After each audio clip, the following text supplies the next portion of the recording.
Hi, this is Richard Costa. I'm the president of Chaparral Poet. Today, for our December 2024 reading, we have Sandra Tanhouser, who first started writing poetry in the early 1970s when she lived in the Santa Monica, Venice Beach area.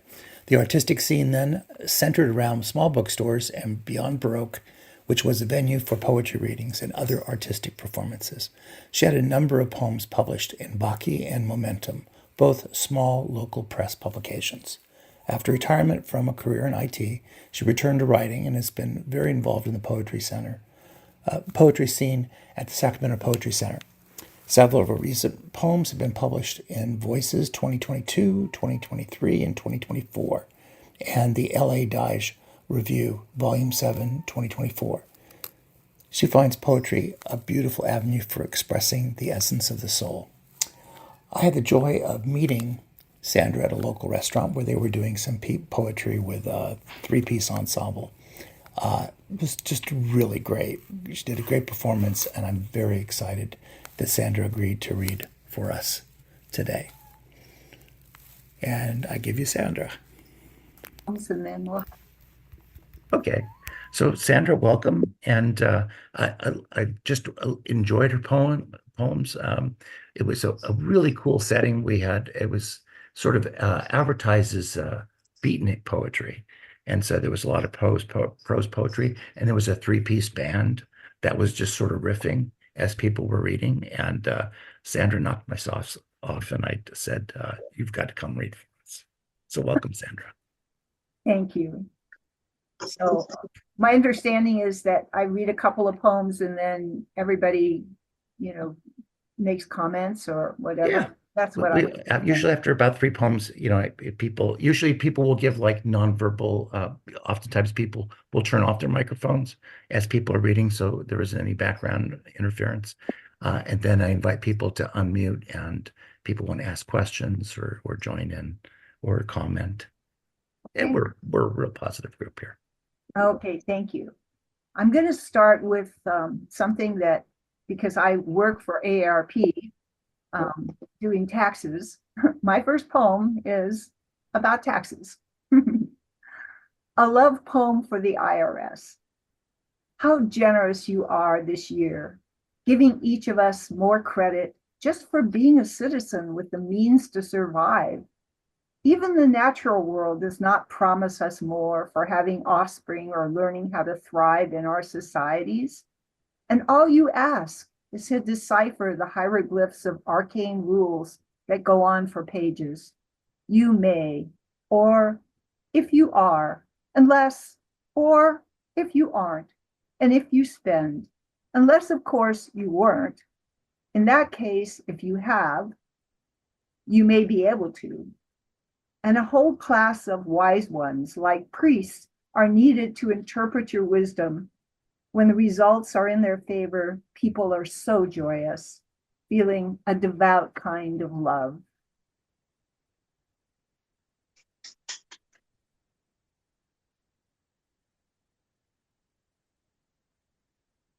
The next one is social worker. They call me on the phone about the crying, the puking, the dying at 5 on Tuesdays and Thursdays. I become transformed, the fire-eyed goddess of truth, a sort of psychic, validating, communicating, channeling between the civilian and military worlds for families in LA. I deliver the message for the woman who was defiled, or the one who wasn't, and her starving kids, the man at 7 who mislaid his dad. I've got to understand the suicides, the brutality of abuse, the gangrene legs, punctured eyes, bleeding brains, the mother who took lie on the psycho ward. She had a son. I need to validate the ODs in Oxnard alleys, those shooting up or gunned down, the woman who collapsed like a painted marionette, unstrung in the hospital parking lot, and flies wait expectantly on the edge of my coffee cup. They know by morning it will be filled with blood and tears. 10 cups, each blacker than the last.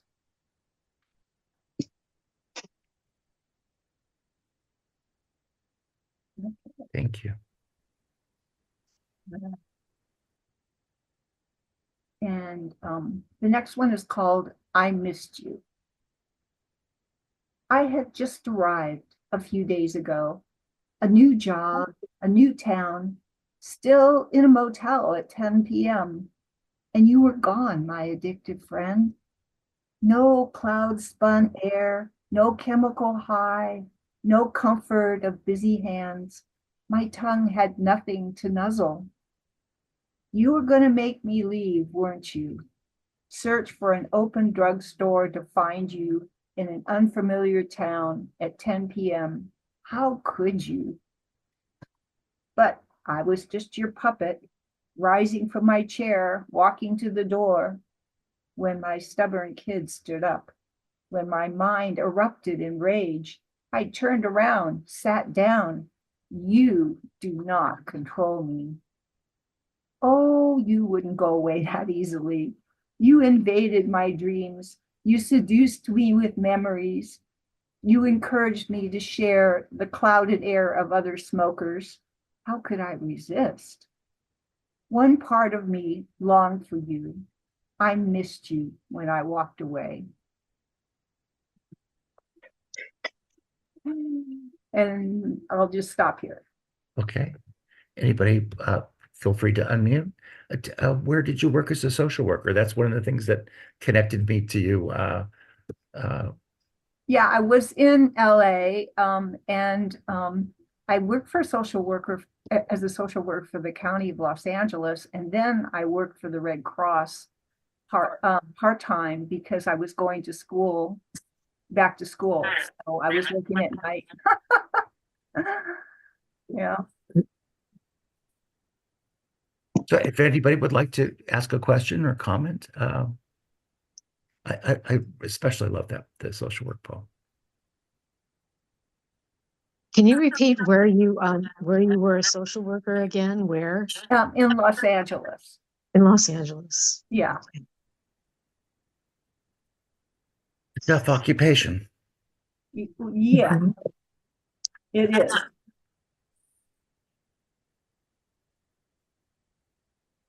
Okay. My sister Nancy lived in Santa Monica in the 70s when you were there in that very area. Mm-hmm. And so I know I'm familiar with the vibe. Yeah, the vibe, yes. Okay, Sandra, go on. Okay. These next three poems are about a relationship that I had a long time ago. Lost in conversation. It took some time to be aware that my body and the forces of gravity were balanced perfectly, that my eyes drifted wildly through your hair, that my skin dissolving couldn't be told from air, that your music wandered freely in and out my ears. For nearly an hour, I had no name, not missing it until you asked. Then, astonished, the scene ran backwards, eyes slammed in place, caution guarded ears, all the fragile circles cast, snapped back to skin, shutting out, shutting in.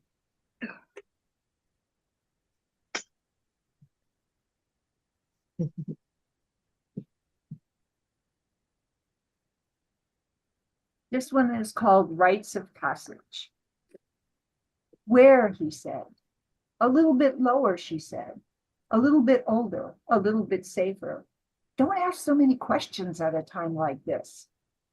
Your fingers pass ridges, hills, valleys, a mock resistance, a tease, a roller coaster like the ripples in a hill, in a smile, in a boat rocking on a cloud of seas. If only you stopped to notice the suspension of time, the rising tide, the exquisite pleasures, the exquisite tortures, blood sliding hot through glass, mauve and deep browns blooming amid fireflies, now wild, now soft white thistledown. Mhm.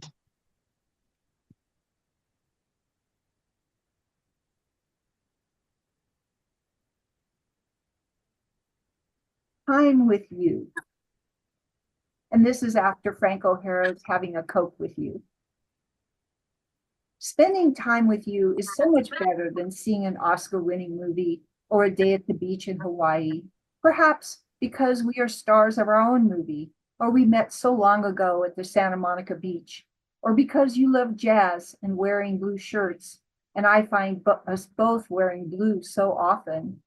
Or perhaps I can't stop looking at your curly white hair, which used to be curly brown hair, but now sparkles in the sun like fuzzy thistledown. But maybe it's more that your voice, rich, sonorous, is so beautiful. When you talk, every word vibrates like an orchestra. So it's better than a symphony by Beethoven or Bach. And when we hold each other, it is electric, like streetlights warming the dark. When we sit together quietly, our eyes glow brighter than the stars over Chautauqua Park in Boulder, where we listen to the mountain music in summer. And I hold your hands, small hands, working hands, like sandstone come to life.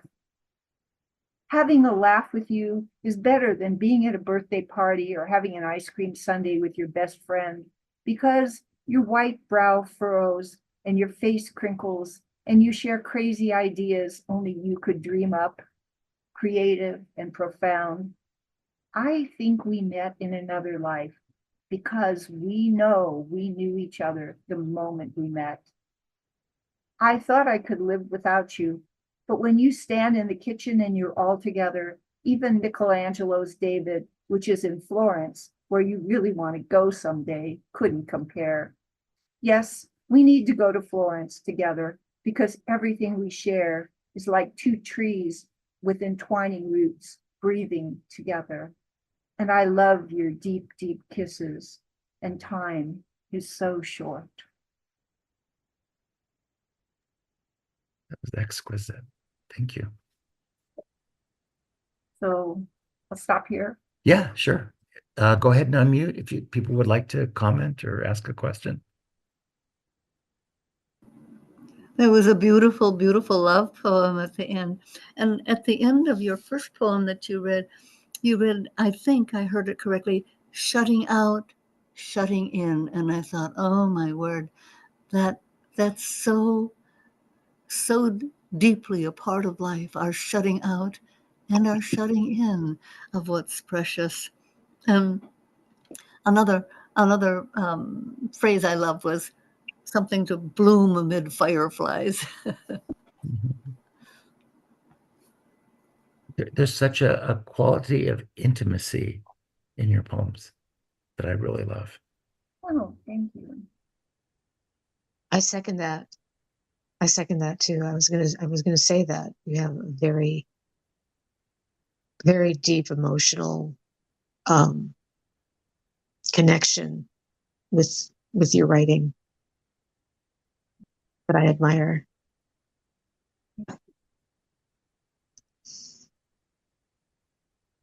Anyone else? Okay, go for it, Sandra.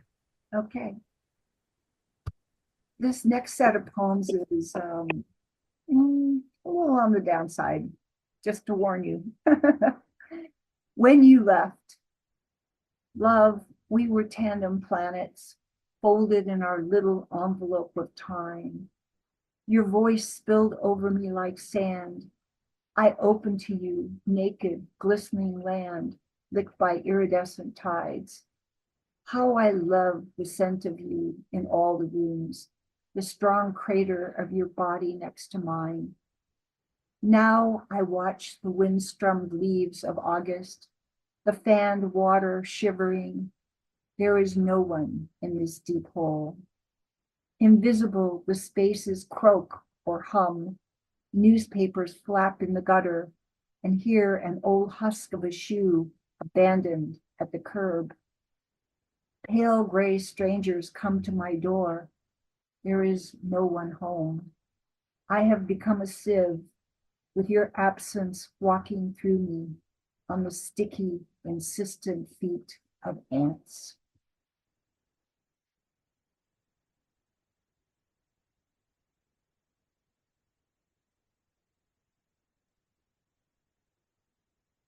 And the next one is basically a response to a lot of the things happening today. Contrapunto. It is spring. The Japanese maple erupts in blood red leaves.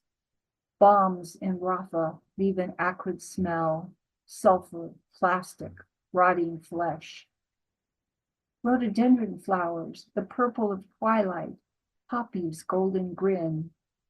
Around you, ashes and rubble, sewage spilling down the street.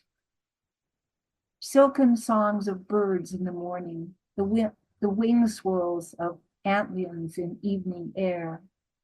Children no longer cry or laugh.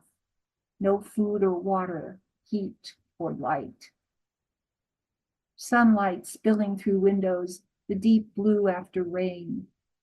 Many have lost their limbs before they learn to walk. Bulbs are emerging from the earth, about to flower for early butterflies. Millions displaced in Ukraine, in the Congo, rapes, abductions. A time to awaken after the winter dark, a time for renewal. Orphaned with nowhere to go, 5 years old, thoughts of suicide.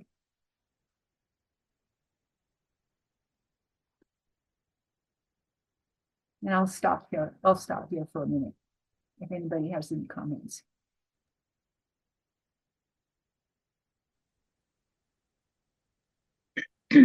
Sandra, I love how you take a really tough subject matter and somehow your words seem beautiful. Yeah, it's very, very touching and very sad. Yeah. You do a beautiful job.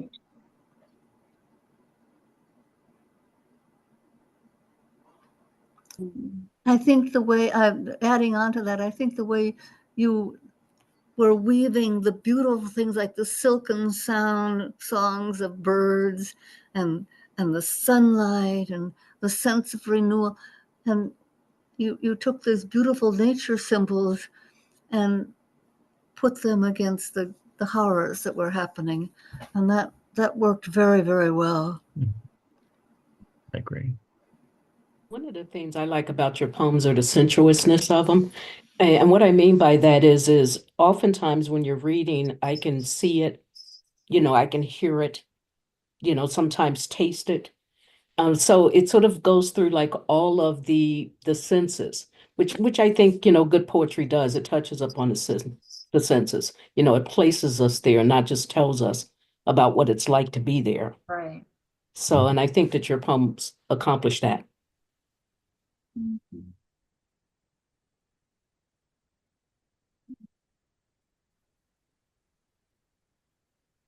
Okay, the next set of poems is kind of going to be in the area of imagination, okay? Real imagination.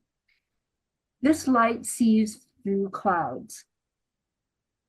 This light sees through clouds and stones, silent as the water under earth. It lingers in the deep eyes of fish who part the water walls but never leave a mark, and on the lips of children long forgotten.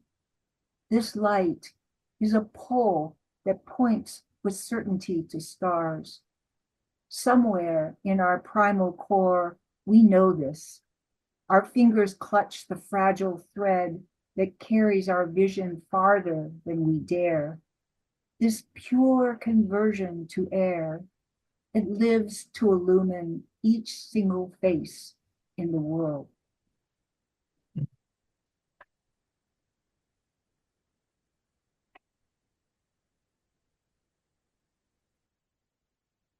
Old man.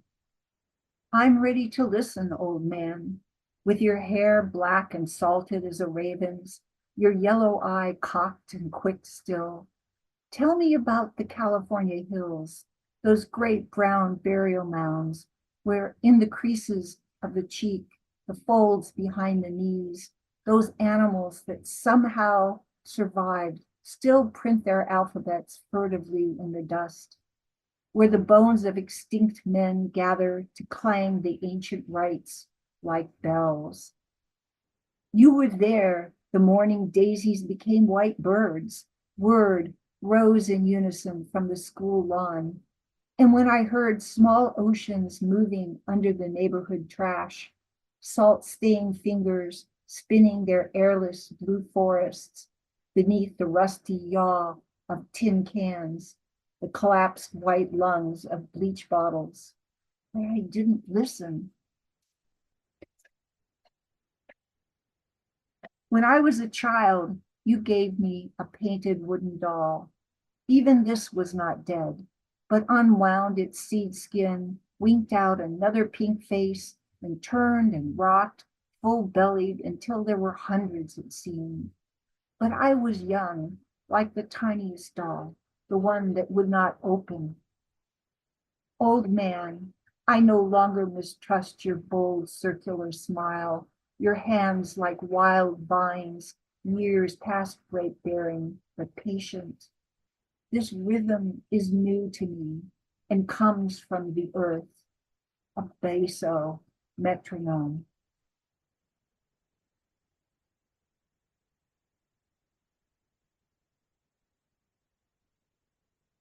And we can stop here if you want.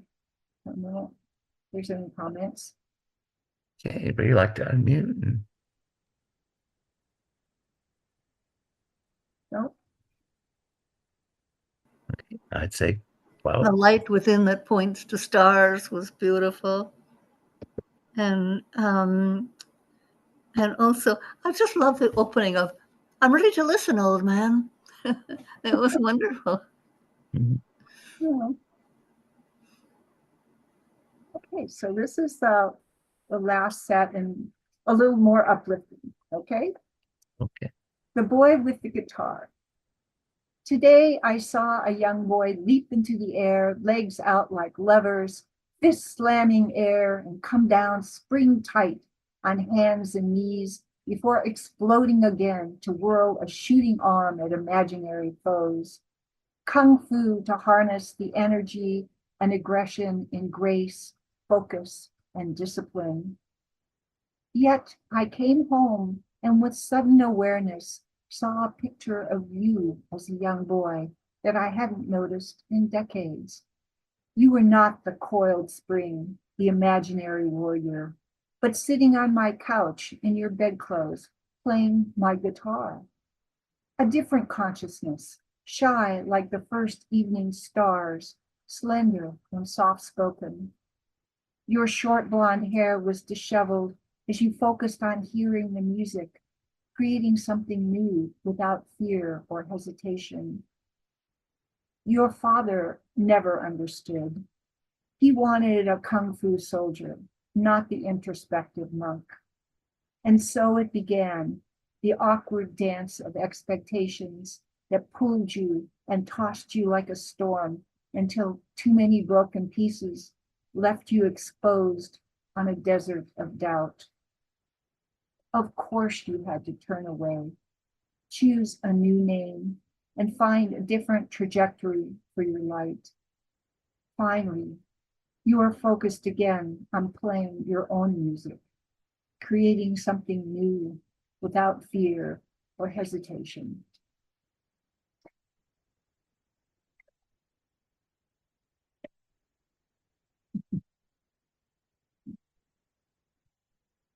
Planting daylilies. On my knees, trowel in hand, I begin. I watch my hands pinch and pull, clearing the space where I will form a new entrance. Like a ground squirrel, I claw into the soil, building a miniature mountain. The smell of earth that hasn't seen light, pungent, awake, and fresh like air after a rain. Creating a womb, I excavate for my daylily child. I pick up a bundle of roots and infant leaves, kept damp inside a coddling cloth. Carefully open your fibrous fingers, lay you not too deep, slowly cover with the breathing fragments of past lives. The morning sun will awaken you now. Nearby, a bevy of butterflies are already flirting with other flowers, completing the love cycle. Although it will take days, I know the magic has already started. Your growth pushing and spiraling in slow motion. Soon you will create your legacy. A bud wrapped in mystery will unfurl, sure of its beauty, and wave its fragrant stamens, whispering to your winged lovers. How everything conspires to open these moments of creation. The soil, the sun, the butterflies, and me.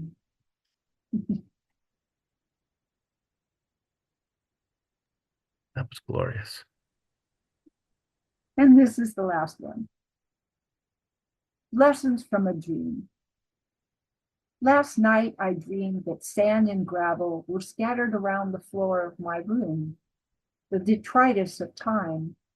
And as I tried to clear it up, I found a little green plant growing in the corner, and then another and another, growing without my nurturing care, without my knowledge, somehow living, not dependent on my conscious understanding. They blossomed in little white towers. Tomorrow will be my birthday, but not one I welcome. The wear of time, breaking down skin and bones, limiting energy and resilience. No, I am not fond of wrinkles, paunches, or millions of pills. I sometimes forget what they're for. And yet, the little green plants are still growing, emerging from the shadows to play with the light that hasn't faded. Without concern for a future, there is still a celebration.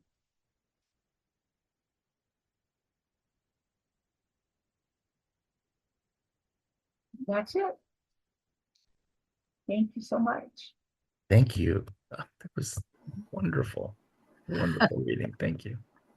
Those green plants that kept growing up in the corners were just such a delight. Oh my goodness, especially since it was sand and gravel there before. There was really nothing for them. And then I don't know if I heard this correctly, but what I thought I heard was beautiful. That was in the garden one where you were bringing over fragments of past lives, and I thought of like of rotting leaves and this kind of thing. And I thought, what a marvelous way to say that. Yeah. I love your personification of nature, desert of doubt. You know, I just love this personification of nature that you do time and time again in your poetry.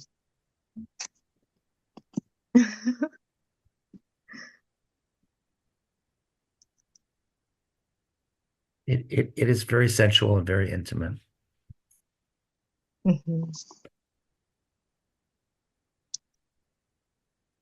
Also, I wanted to tell you that story of the boy that begins, with the one who's doing all these great athletic things, and then the story of the boy with the guitar and how he has to leave was so moving, and it's such a true story that happens so often, um, uh, and I was just greatly moved by that poem.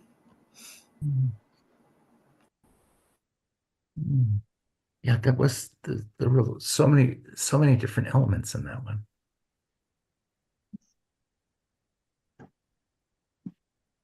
What I love about poetry is how, we get to put our lives into those words and make them alive in our own unique ways, Yeah. You're one of my favorite poets. in Sacramento, or in Northern California, I should say. Oh, thank you. I am so glad that I came to that restaurant that night. Thank you so much for reading for us. Oh, you're welcome. So I'll throw this open now, open mic. Anybody have a poem or two or three to share? I do. Okay, I have so some. I've got my thing over here. I've got like 50 poems in here. my finished poems that are not really finished, right? Because Ever. there's room for improvement, right? Okay. I write a lot about the human condition because it's something that I go through myself. And so I try to give a voice to the voiceless, of people to just show that they're not alone. They're not alone. And I also write a lot about relationships as well. This is called Salamander. This has all kinds of. I had nothing to give. I came crawling out of myself, held out my hand. People pour out tender gifts of wisdom and compassion, like rain pouring down. I am woozy, saturated with love.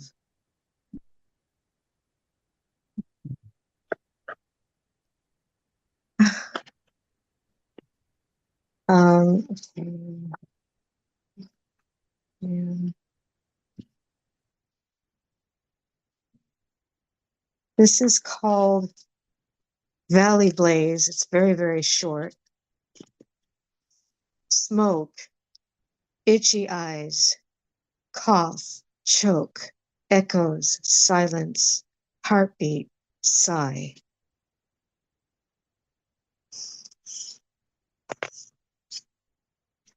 This is called Panic in Room 222. White fright, throat tightening, heart pounding, breath shortening, mind racing. Night is coming. Bedtime soon. Brave, brave girl. I have to go to sleep alone.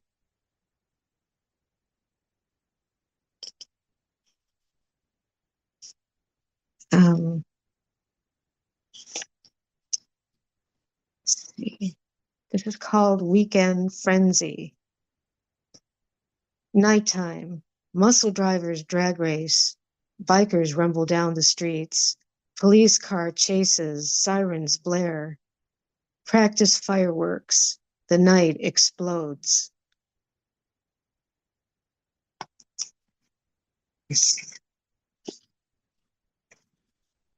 And then this is called At 3 a.m. It is hot. The air is thick and heavy, and no one sleeps. The hum of silence, the tick, tick, tick of the clock. TV's quarrel. Cat scratches my thigh. My finger turns another page. Flick of the switch. I buzz like my refrigerator.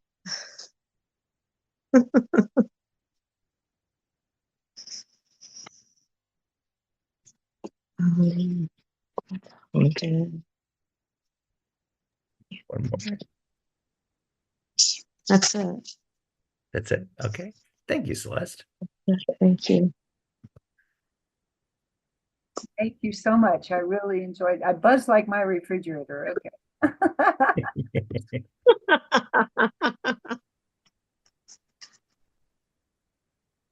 Anyone else have a poem or two to share?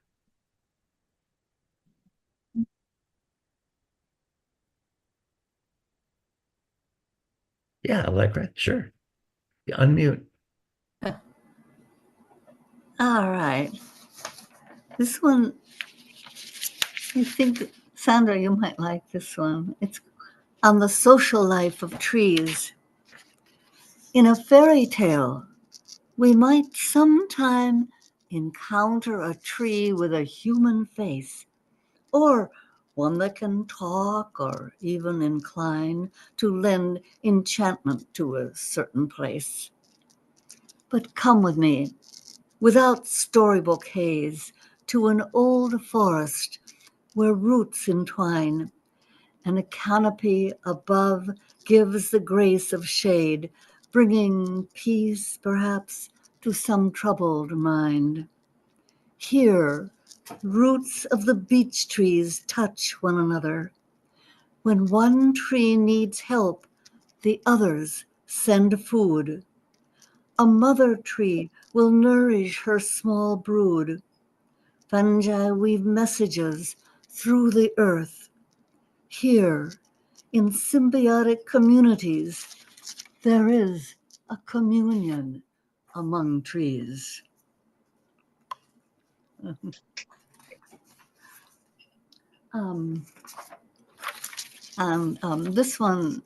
This one's called Elegy. In the valor of the moment, when angels dance on needlepoint, and the litmus of our caring is a lilac blooming. Wind whistles a song in the corners of my mind. Owl screeches in the night. Within the offerings of time, the circling of love may individually quarter our naive belief in love eternal. Morning sun still comes, streams light through your east window. There's no need for tears.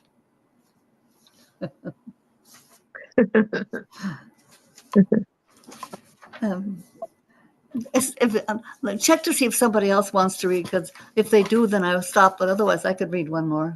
One more, please. One more. Yeah, please. All right, this is called Within the Quiet. In the even flow of our veins, a stillness beneath the pulsing arteries. Within the moving ribs, the red velvet of our lungs. In each breath, the brief pause between the breath in, the breath out. Within the quiet, a silence place, a holding place, the waiting place for birth, for inspiration, the flood of wonder after long hours of labor. Thank you, Allegra. Beautiful. Yeah, beautiful. Yeah. And I love the way you read too. You read so beautifully. Thank you. I think your poems are so very expressive. I love them. I love them too. Yeah.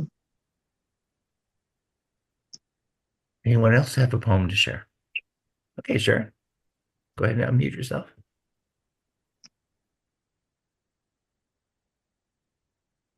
There we go. Okay. This is just playing with descriptions. Reflecting upon fallen leaves in a glass bowl. I raked and gathered wet, drenched, heavy, leather-soaked, rusty leaves. I've bowled them up and brought them in. A sampler platter of dampening matter. Spotted, some once potted, radiantly gilded, Renaissance leaves. Wavy-edged cinnabar, stained with vein. Once sitting in a gutter drain. Some piled on grass, under duress. Two in quiet liquid dance, cupped in a coup, motioning to you. Dotted drips glitter, glimmering in a shoulder of light. Underlings resplendent, hidden figures in the forum, pink stems sticking out. Yielding to being caught. Removed from the branch by breeze or instinctual timing of trees. They just let go, gave up their flow, and took the deep dive, drooping into a wet bowl, to another layer of being. Sunset in a wet bowl, a beautiful amber red orange, reflections of a wet bowl, dryings of tomorrow. This bowl, this once glassful sighting, now dusking, darkening, drying, dying heap. My hands not yet dry, silting for gold in rose-colored glass.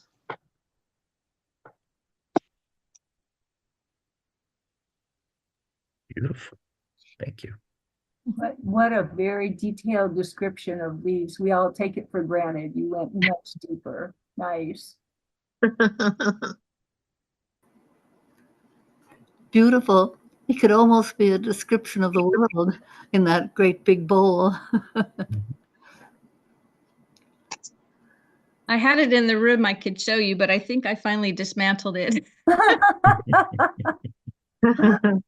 Okay.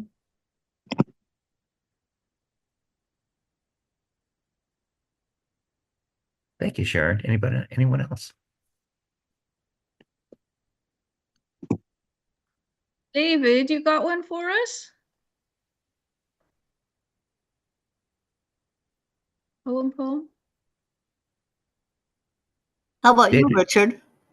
No, don't have one today. I usually do. Oh. No, I don't have a new one today. I have not been writing Oh. much lately. Richard, I could do two. Sure, go for it. Engaging parallel lives. Astronomers curse the Wi-Fi satellites, shredding views of deep space. Standing but a chair's width away, the alto sang to me in a language I did not comprehend. The CPAP tube lies on the satin pillow of your twin bed. Otherwise, identical to mine. Shaving close to the mirror, I can see each hazel iris, but not the growing cataract.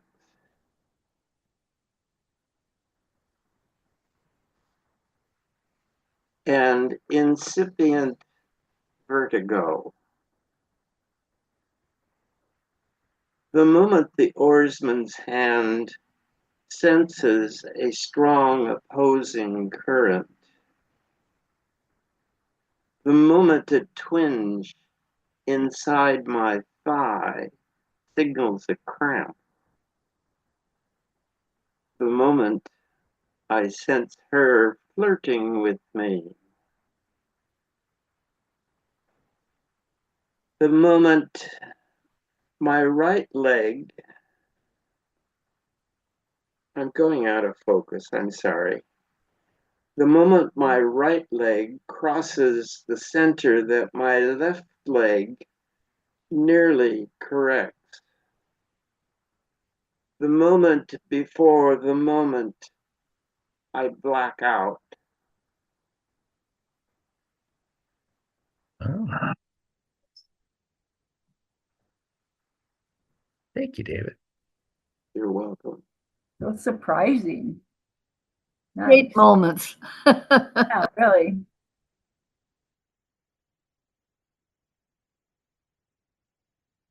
How about you, Brenda? Do you have a poem for us? No. Oh, heck. No, I don't today. Brenda was one of our previous readers. Very talented poet. How about you, Linda? No? Okay. It's good to Well- see you, Brenda. It's really good to see you. I haven't seen you in a long, long time. Yeah, it's good to see you too. So we have Jennifer Legier will be reading for us. She's also a chaparral poet, and she is our webmaster. She has a new publication called Illuminations, and I expect she'll be reading sharing some of the poems from that work. She's a very gifted observational poet. Thank you. I hope that you have a wonderful, warm holiday season. And it's always just the Christmas season is not one of my favorite holidays. There's just so much running around and buying things and deadlines. It's just craziness. So Yeah. I wish for all of you during this season warmth and love and quiet moments of Yes. inspiration. Yeah. That's Thank you. beautiful. Yeah. I completely agree. Those quiet moments of joy are the most important ones. Yes. That's when you celebrate Christmas. Yes, yes. Well, thank you to all of you, and a special thank you, Sandra, for joining us. Yes. It was wonderful. Reading was splendid. And Yeah, we'll Yes, thank you, Sandra. and we'll have this posted on the website if you know somebody that wanted to be here and wasn't able to. We'll have that on the website. Great. Take care. Thank you so much. Thank Bye-bye. you. Bye. Happy holidays. Okay. Happy holidays. Bye-bye. Happy holidays. Yeah.